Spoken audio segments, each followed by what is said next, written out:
Hello everybody, my name is Noah and I'm here with Jessica Harris. And I saw her speak yesterday in front of a huge crowd, and what she had to say really blew me away, and I just knew that I wanted to get her in front of a camera so I could share it with all of you. Because I know that there are a lot of women out there who are struggling with pornography and think that they're all alone because we have a society that tends to tell us that it's a man's problem and that no woman would normally look at such things. But that's just not true in this age when we have unlimited amount of streaming internet porn. So thank you so much, Jessica, for sharing yourself and your story and being here with me today. Thank you. Please tell us all a little bit about yourself.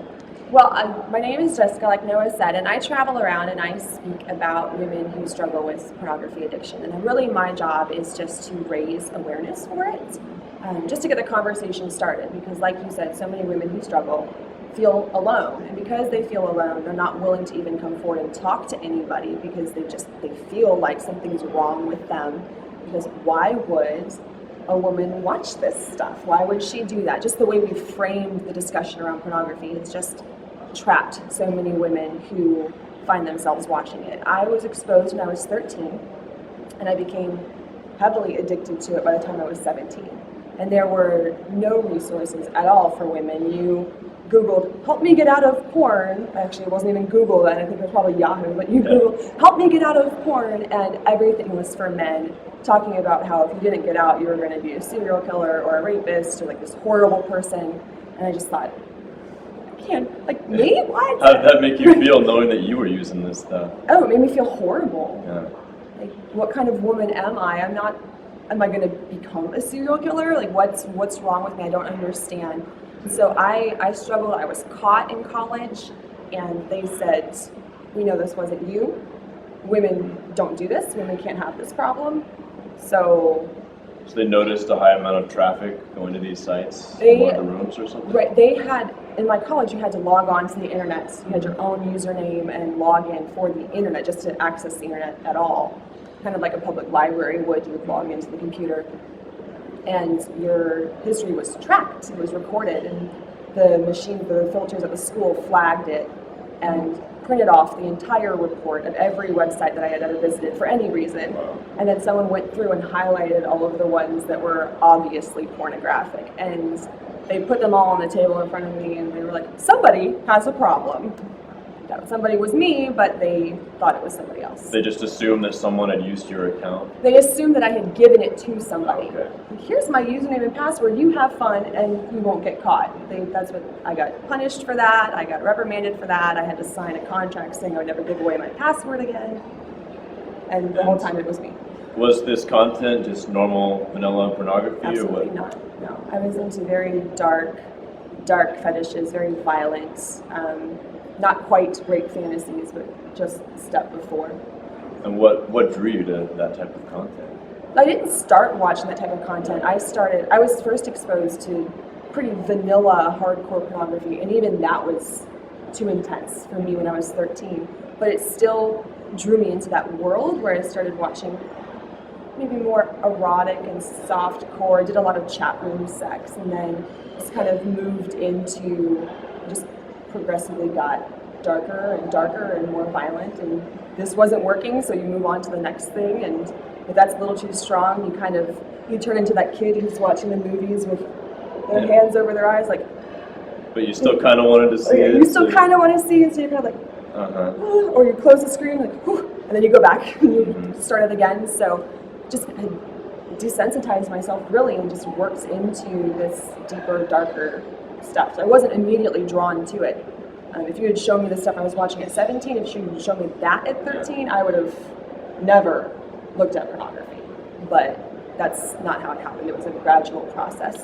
Did you ever talk with anybody about what you were seeing on the internet? No. My mother found out when I was 14 that I was looking at porn sites. She was searching for something, and the porn site auto-populated in the little drop-down menu, and she freaked out. She lost it, and she pulled me into the room. She says, "Who told you about sex? Who told you about this stuff? How did you find this? How did I fail you as a mom? What did I do wrong? Why are you doing this? I don't understand why you're doing this." I'm a girl too, and I never felt like this. I never wanted to do this. I don't know what's wrong with you. I don't know what I did wrong. Wow. Back and forth, and please tell me you were just curious. Please tell me you won't do it again. Please tell me that you just wanted to see what it was and that you're done. And How did you feel? What did you say? I was kind of crushed because I was already dealing with my own kind of conflicts about this, and here she was wanting me to tell her how to fix this, and I had no idea. I just said I wanted to stop because she was crying, she was so emotional, and I said, Mom, it's fine. I just did it because I was curious. It's fine. Don't worry about it. I'll never do it again. And then you wanted to make her feel better. Right. And then the next day, right back at it again. Maybe with a little bit better. Yes. Deleting history. Right. I learned how to delete history. Back in the day, they had a little ad on the porn sites, make sure you clear your history. Use this, a little software or whatever.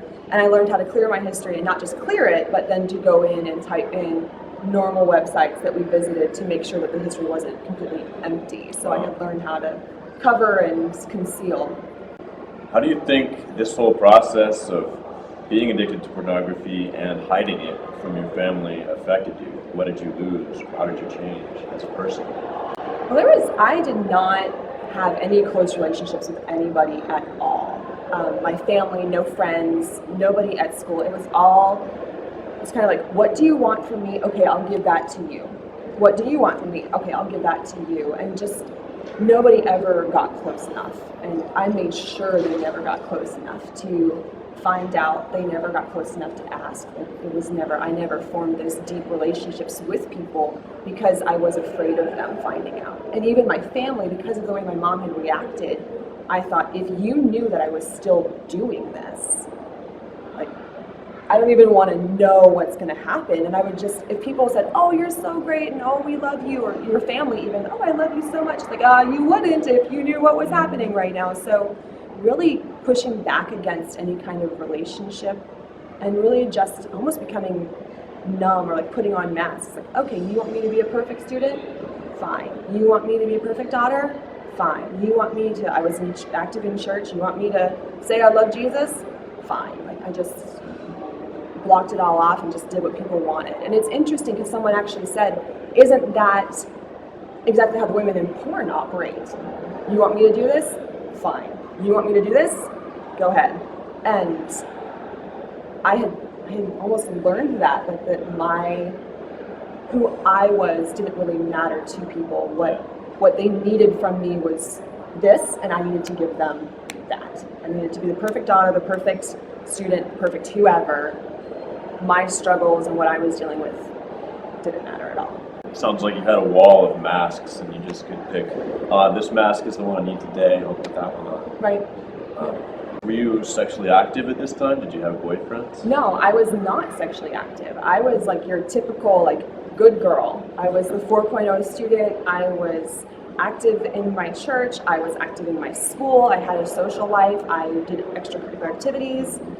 You wouldn't consider me isolated in social settings. I wasn't the weirdo sitting off in the corner. I was interacting. I was hanging out with the captain of the football team.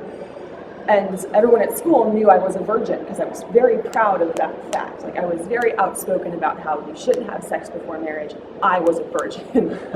Meanwhile, watching porn. So it was just this, I never sexually acted out. And I think that confused people even more. How can you be into porn and not sexually acting out? And right. I even had a boyfriend my senior year of high school who, when he tried to put his hand too far down, I dumped him on the spot.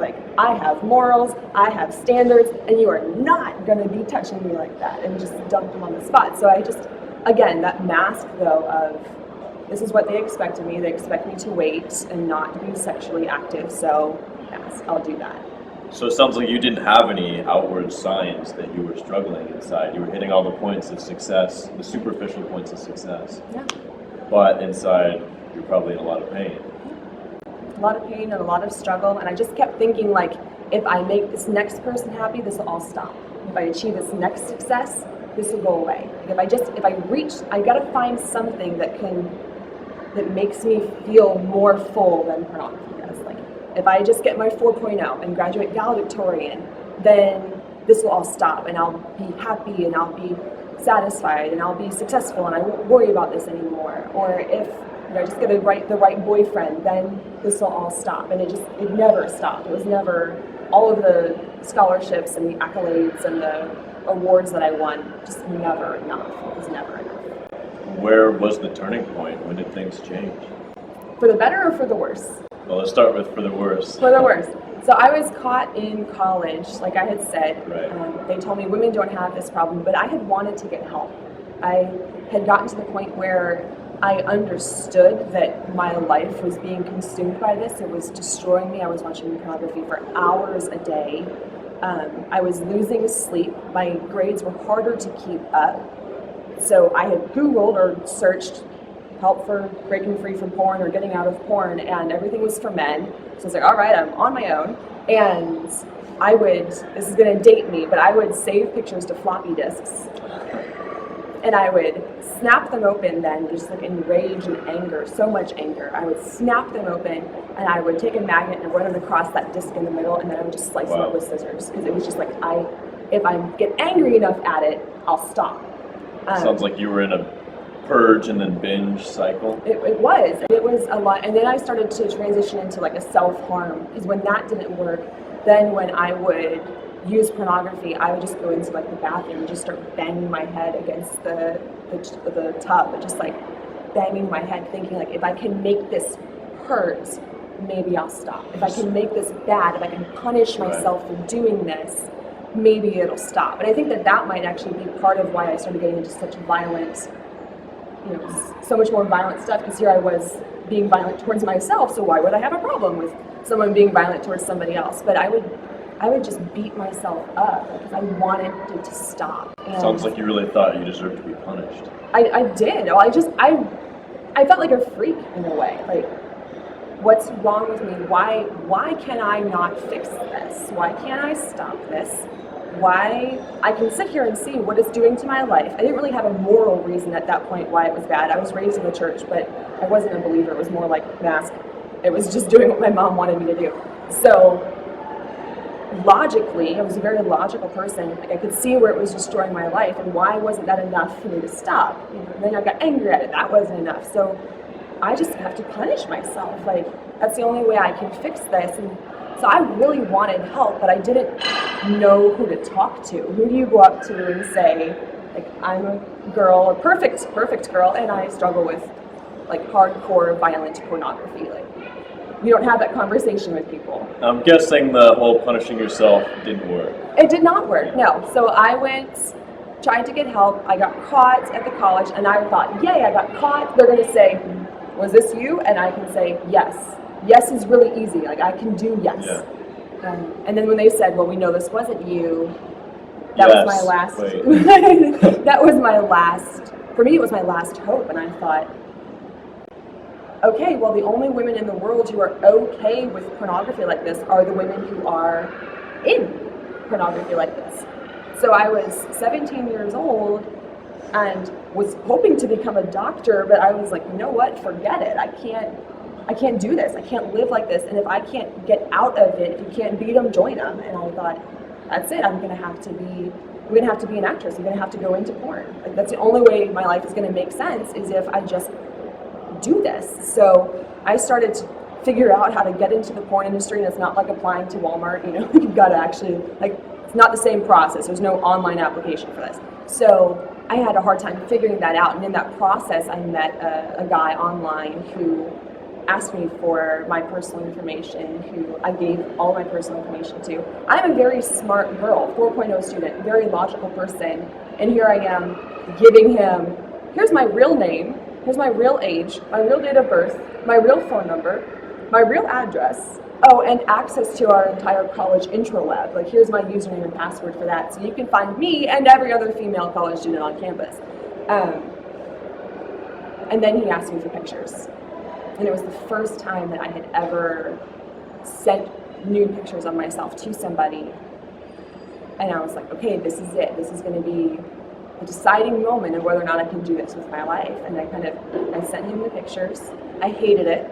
I hated that I had gotten to that place where I'm no longer behind a mask anymore. Like, I'm completely exposed. And he sent back and said, "You're beautiful." And just like that, I would have done anything for him. And he would send in special orders of pictures that he wanted. And Christian college campus, 17 years old, here I am being someone's personal porn star. So that's how it turned for the worse. That's the bottom of the barrel there. And then the next year, I had to leave that school. Financial problems took me back home to the land of dial-up, where you can't really just send pictures of yourself easily. And then the next year, I ended up in a different school where they just said, "We know some of you in here are struggling with pornography." A room full of girls. Wow. They said, "We know some of you are struggling, and we are here to help you." And I was like, "What? I've never heard this before. I've never heard that." And so then I just had the opportunity to just tell somebody, "This is me, and can you help me?" And they said, "Yes, and you're brave for telling us, and we can help you." And just like that. I'm not so quite glad just like you that. ended up going to that school and exactly. the right people there were able to help you. But it's kind of funny because after that meeting, you could kind of tell who the girls were that needed help. When they said that, like, the air left the room, and you had half of the girls who were completely shocked, and the other half who were like, when they said it, I thought, how did they know? I didn't visit any websites here. Like, I felt like they were just talking to me. And then they gave out one resource, one workbook that they had designed. And so the girls who had it knew what it looked like, and you could kind of spot it in other people's bags. You're like, oh, and you too. But no, there was never like an open conversation. There was never a support group or anything like that. But you had support in the staff and someone to talk to. And yes. Tell me a little bit more about how it felt to finally have someone else know, tell somebody else, break down those walls. That was so freeing for me. It was absolutely terrifying at first. I thought, this is it. Like, if I confess it to somebody and I still can't find help, there is nothing. There is no other way to get out of this. This is the last hope for me, the real last hope. If I go up to someone who said I can trust them, and I say, here's my stuff, here, this is it. This is me. And they go, oh no, then I'm in trouble because I cannot be fixed at that point. So telling them was terrifying. I cried, I was scared, I thought they were gonna kick me out of the school. I wanted to go to them and say, please don't kick me out, please, please, please, I really need help and you cannot turn your back on me, like, do not walk away from me, I really need you. But they came to me and they said, that was so brave. And brave? I don't feel brave. I hide behind a computer screen, you know, I push people away, I'm an angry, defensive person. What do you mean brave? And they said, no, that was so brave, and we're going to help you. And there was such freedom in that moment because you believe all these lies, that you're alone, that you're a freak, that you can't be helped. And so for somebody, another woman especially, to come to you and say, this was brave, you're not alone, and we're going to help you, tears down all of those lies and kind of gives you a chance to say, what else am I believing that's not true? What else have I been telling myself this whole time that's not accurate? And it kind of gives you that strength to stand up and say, I might actually be able to get out of this. Like, maybe I can really be okay. Like, it gives you that chance to feel that hope. And that's what it was for me. It was like, this is going to be hard. And I knew it was going to be hard because I can try it on my own. And it's not like just because you tell somebody proof it's done. And now people are up in my business, and now people are asking me really personal, private questions. Right. Now. And now people are like, so, you know, did you watch porn? Did you masturbate? Did you think about sex? Like, you know, how's it going for you? And you're like, I don't feel like talking to you about this. So I knew it was going to be hard, and I knew it was going to be really intense. But I was very hopeful that I could get out because they had said something. I thought, I'm not the only woman. That means that there's hope for me. Like, this is fixable. So it was scary, but it was really good at the same time. I felt just the same way when I realized I'm not the only one who's broken by this, because I had used enough that I couldn't function sexually in real life. And I had no idea why until I heard the stories of other people and realized it's not just me. I'm not such an outlier that no one can help me. So after that, was it smooth sailing? Did you struggle? Yeah, it was probably a very, I would say 2 years where I still struggled a lot.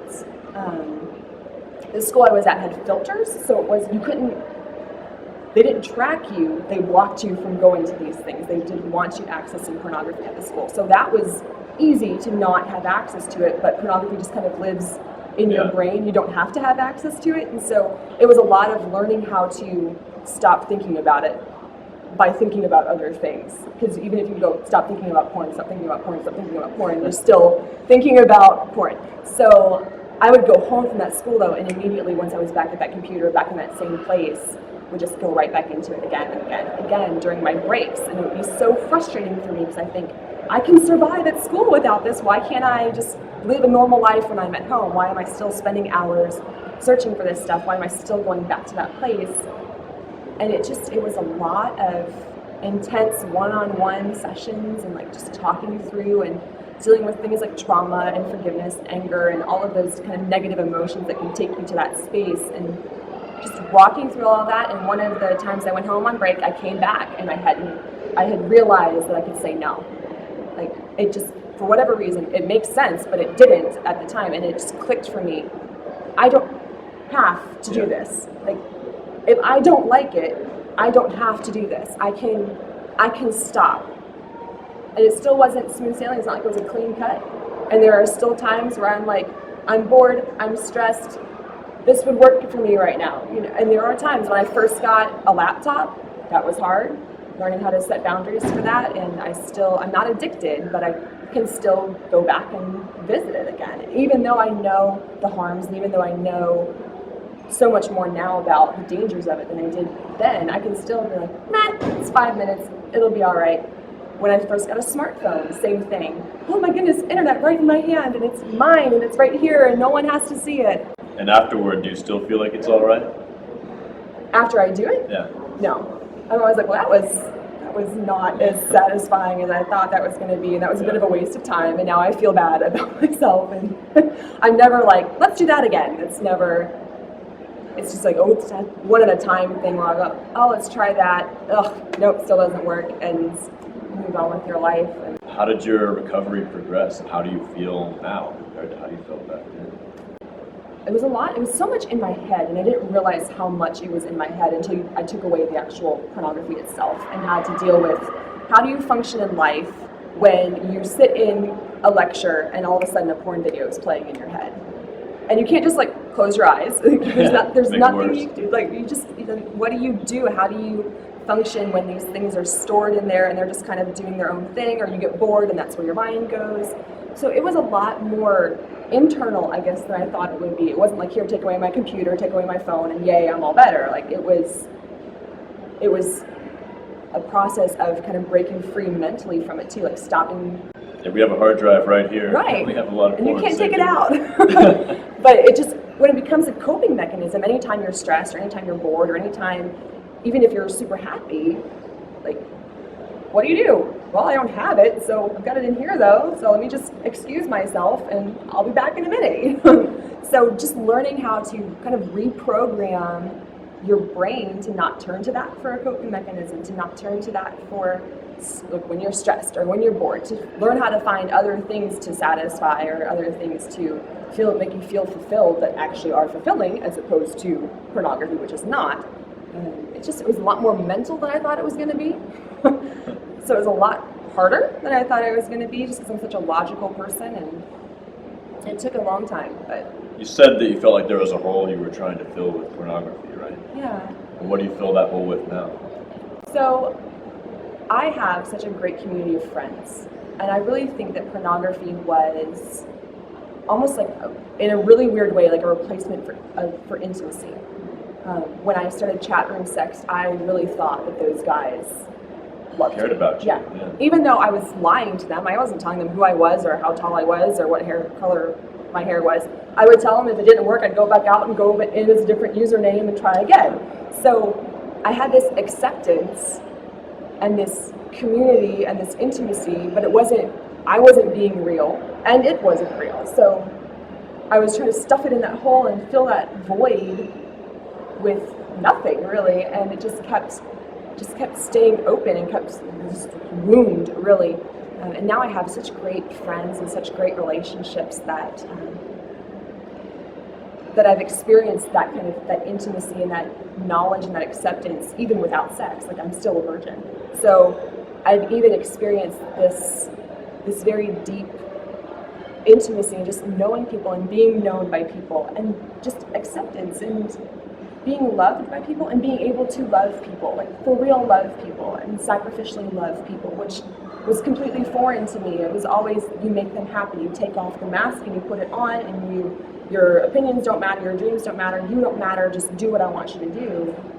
And now it's in this place where my opinions do matter and my dreams do matter and theirs matter to me. So having these deep, intimate friendships and relationships with people has really just helped to heal that area in my life where pornography, I really, really, really have to be stressed out, like really stressed out to even think about, oh, if I just watched a 5-minute porn video, I'd feel better about myself right now, which I know isn't true. But for the moment, I would feel feels better. like it's true in the moment. Yeah. Right. How did you go from recovering yourself to telling your story and trying to help other people? I was angry. So I grew up in the church, and the church is supposed to be a place where people can come for help, and it's supposed to be a place where people are loved, and it's supposed to be a place where people find healing, and I had not found that. And so I started my story in rage. It was part of my healing process. It was very cathartic. But my website, when I first started it, was just a single web page where I just blasted how the church and Christians had failed me. And that they needed to fix it, they needed to get their stuff together, they needed to get on cue here, like you need to get the point that women do this, you messed me up, this is your fault, and just very targeted at them and very angry, and that was it. I thought, I'm going to get this all out and I'm going to move on with my life. And then I got an email like, will you come speak to our youth group? Just from this one random webpage. Right. And I was like, you want me to come and talk to your teenagers? Like, do you not know how angry I am with you right now? And the whole culture in the church that can be so shameful towards sex, and like how I have a problem with that, and you want me to come and talk to your young people, like you want me to talk to your teenagers. And so I did, and I just started talking to people like, we want to hear your story, we want you to tell us what's going on. In time, it wasn't so angry anymore, and I realized we don't talk about it, or we don't have resources because no one is talking about it. And we're not going to have resources, and we're not going to know how to help people until people do start talking about it. So I have a choice. I can either get mad at no one for talking about it, or I can be the one who starts talking about it. And I can go into these places and just share my story, and that's what I do. I walk in, and I don't have neuroscience stats. I don't have research. I don't have any of that. I just walk in and say, this is my story. This is what a female porn addict looks like. There's nothing more powerful than that. And it's worked, and it's just been so powerful, and it's starting a movement, and I'm so excited. Thank you for being that person. Have you seen anything in your research that discusses how long-term use affects a woman's brain as opposed to a man's brain? It's very similar. I mean, we both have similar brains. There are differences, and women often develop the same unhealthy patterns that men do. And sometimes it can be worse, because for a man, naturally has a longer refractory period. Mm-hmm. So after orgasm, there's more of a sense of satisfaction and less of a craving to continue on. But more women have a greater capacity for multiple orgasms. So an orgasm doesn't mean that they're not aroused anymore. They can just keep watching and keep stimulating themselves. That's very true. So at least from the women I've talked to, they can tend to use for longer and just get caught up in it for hours and hours. And that's very interesting, because when I first started talking about women porn use, someone specifically said to me, I've never heard of a woman watching porn for hours. Men watch it for hours. Yeah. And I'm thinking, I watch it for hours and hours and hours. And there's like this phenomenon called the missed O, which is where like you get so close to orgasm and then something happens and you end up coming back. And it frustrates you because you're like, I was so close. And then you try, then you're frustrated, which means like you really can't, because you're angry and frustrated, but you just keep trying, and like you just keep going because you're like, I was so close and I just want to finish this. And you're like, I gotta get back to that place again. So you can go hours and hours and hours just trying to like stop being frustrated at yourself and then finally climaxing and finally ending it. So it's interesting to me when we talk about porn use that we just assume, even still, I think that girls just kind of watch one video and they're done, and guys watch it for hours, when I really think it might kind of be switched a little. There are guys who watch it for hours Right. too, often delaying their orgasm intentionally so that they can keep watching, keep finding new material. Or once they orgasm, they can click to something more exciting and override that sense of satisfaction and just keep on going. But did you find that it was multiple orgasms per session or just one that you would build up to over hours? Well, I guess it just depended on, honestly, it depended on what I was watching.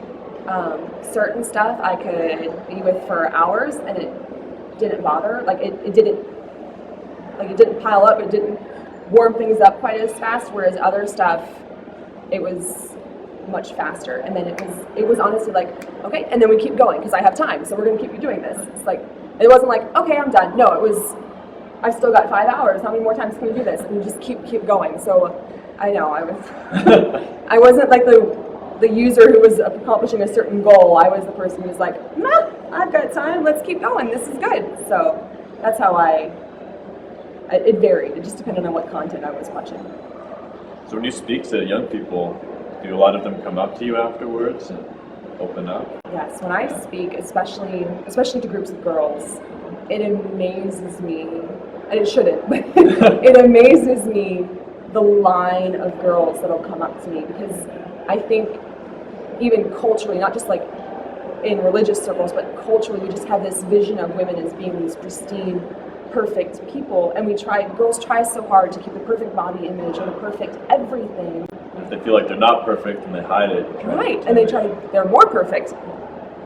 So for them to come up to me and they're the cheerleading captain, or they're the pastor's kid, they're the perfect girl, and for them to just feel like somebody finally knows what I'm going through. You know, these girls who you would say, she would never, ever be into this. That would never, no, she's never. That's exactly who's into it. So to have them line up, it's not the girls who look like they'd be into porn. It's all the girls who look like they would never. And it's just so healing for them. And so they'll come up to me in tears, just, I'm not alone. It's so good to know I'm not alone. And there's a whole line of them, so they were never alone, but they just didn't know it. They had no idea. For the teenage girls out there maybe who are in the place that you were in, what do you have to say to them, more than what you've already said? Do you have any advice or words of counsel? First off, I would say that the stuff that you see in pornography is not healthy sex. Like, I want to put that out there. It's not healthy to be beat. It's not healthy to be smacked around. It's not healthy to be disrespected. And if a guy wants to do that to you, you have the ability to tell him no. Like, you have the right to stand up for yourself and respect yourself. You are not a porn doll. Like, you are a person, and you have value, and you have dignity, and you are worthy of respect. And so you respect yourself, and you make other people respect you. And you require that of people. That might not make you popular, but it'll make you healthy, and you'd rather be healthy than popular. And if you're into this and watching this stuff, please know that you're not alone, and it doesn't make you a freak. It doesn't make you the next serial killer. It's just something that you struggle with. So many of us, men and women, have struggled with it, and you're not unique in that way. And so don't feel like you can't tell anybody. Please find somebody, if this is something that you struggle with, find somebody that you can talk to about it and have a very healthy and deep conversation with. And don't be afraid of opening up to the right people and learning to develop that real intimacy and that real friendship and that real kind of lasting affection for people, and don't be afraid of that. And let me just say that even if that decision doesn't make you popular, to respect yourself first, there are people out there who will see that and admire that. I think that's where you find your true friend. Absolutely. So tell me more about your website. What is it called? So my website is called beggarsdaughter.com, and I started it because I wanted to encapsulate the feelings of a girl who is stuck in pornography. And one of the girls that I had mentored right out of college, she had written this poem about a beggar's daughter and how the beggar was living on the streets and begging for food, and she really didn't want to be there, but people told her, "You're stuck here. You're never going to go anywhere. You're never going to be anything. Stop dreaming about the castle. Stop dreaming about being a princess. You are stuck. You were born a beggar.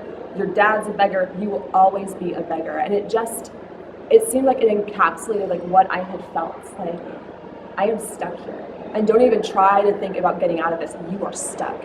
And just this wanting to produce this hope of this is where they are. And remember, I started this out of anger. Like, you have a bunch of these girls amongst you that are struggling with this, that feel like this, and they should not feel like this. So that's where the name came from, and then just as it grew, it never changed. So that's where it came from, and then I wrote my whole story out in a book entitled Beggar's Daughter as well. It's just kind of, that's who I am. People actually come up to me and go, "So you're a beggar's daughter?" But And people can find that on your website? Yes, you can Amazon? find Amazon, my website, and it's also on Barnes & Noble online. Are there any other resources you recommend for women out there? So my resources primarily, because I still do work primarily in the church, because I feel like a church is the source of a lot of the shame surrounding sexuality. I feel like we need to change that conversation within the church, and so I work within the church. So a lot of my resources are Christian-based. I don't really know that there are non-Christian ones, to be honest with you, for women specifically at this point. From a Christian perspective, with a group who's worked with Christians and non-Christians, they've developed a resource called Sexual Sanity for Women, and it goes through the whole recovery from trauma and just how to live a fuller life. So I recommend that to my church groups. It is written so that it can be used with secular groups as well, but I recommend that one. And there are communities online where you can find other women who are struggling Yes. with this. RebootNation.org or YourBrainRebalance.com both have sections for women. Any others that you'd recommend? No, I think that I'm just excited that there are sections Yeah. for women.